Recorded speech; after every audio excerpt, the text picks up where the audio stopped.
Denora here with Denora TV. So, I wanted to talk to you about the most recent episode of The Walking Dead.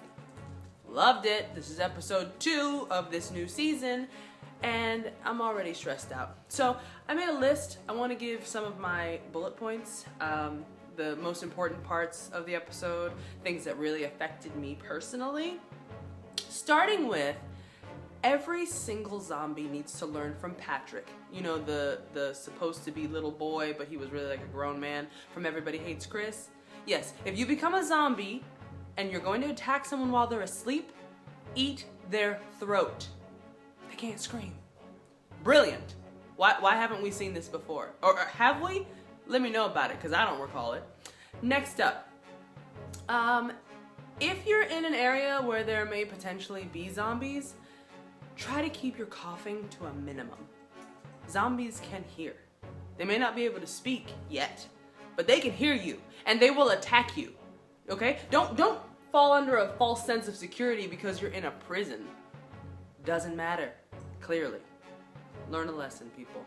Now, I would like to get on to fail number 1 for Carol with the short spiky hair. Since when is it a good idea to give a little girl a knife and tell her, yes, I think you should stab your father in the brain? Doesn't make any sense, Carol. Horrible idea. And then you're gonna leave the little girls in the room while you stab their father in the brain. It just... She's been around for far too long to be this foolish. What's going on? Next up, is it possible to just set fire to D-Block?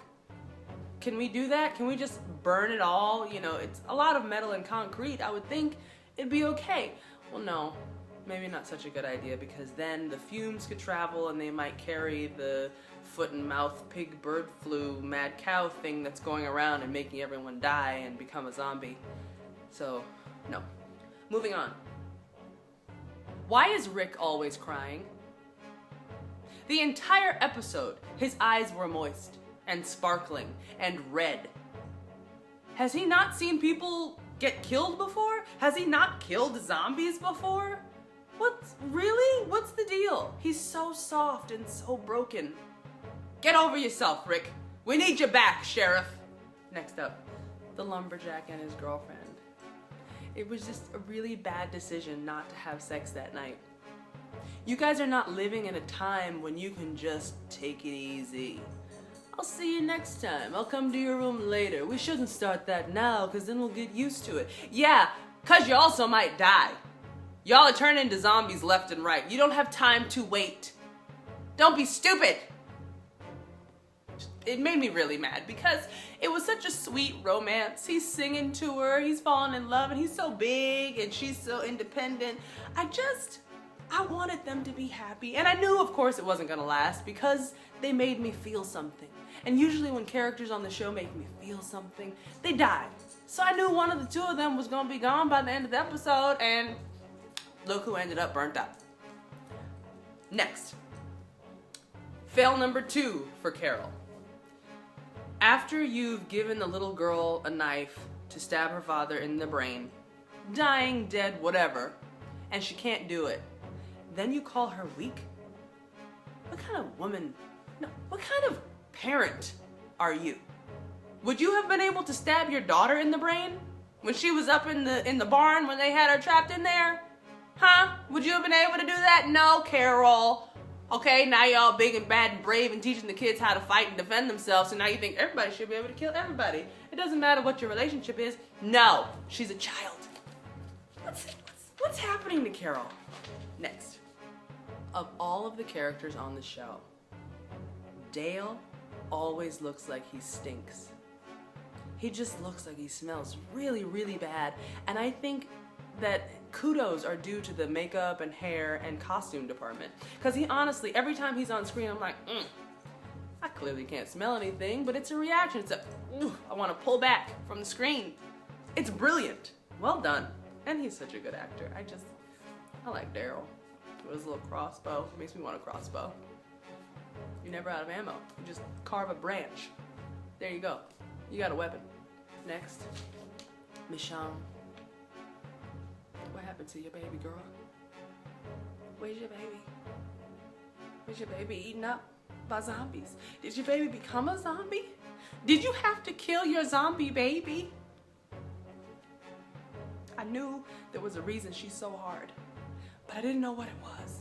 I thought maybe the two jawless, armless zombies that she had walking around with her were her brothers, and maybe that was why she was so hard, because she had to kill them. And then in the past we learned a little bit about the fact that the men in her family were not the best. Remember, she was having a conversation with... Anyway, what happened to your baby girl? Those were some serious tears. I want to know. I can't wait to find out. Next, one of the most amazing parts in this episode was the zombie's face mushing through the fence. When his eyeball came through one diamond and then his forehead was splicing through the other two above that. Oh my goodness. I know someone is gonna be that for Halloween. You know what? Maybe I'll be that for Halloween. Just gonna have a zombie face pushed up through a fence. That's fantastic. Some of the best work I've seen in the entire series. Next, and this is for my husband. Whenever, I can't think of her name right now, the blonde girl who was part of the country batch, her father's the Reverend Dr. Minister Man, the veterinarian. Whenever she sings, whether it's a lullaby or someone in the family asked her to sing last season, she always sings Tom Waits. And my husband loves Tom Waits. So for those of you who didn't know and were wondering if they just made it up for the episode, nope, Tom Waits made it up. A little trivia for you. Put that in your pocket. Keep it. Travel with it. Tell a friend. Lastly, very sad to see all those pigs go, but they're pigs. Rather slice a pig's thigh and let zombies eat it than to have a zombie attack me. So that's the end. If you have anything that you want to comment on that I've missed, that I didn't find to be all that important in this episode, please leave a comment below or tweet it to me. Let me know what you think. I cannot wait to see what happens in this next episode. When they ended with those burnt up bodies and the lumberjack's girlfriend was all just on fire and you can see the bracelet, they should have just slept together. I'm telling you, you can't wait in this zombie world, okay? You don't have time. Don't play around. If you're in love, show your love.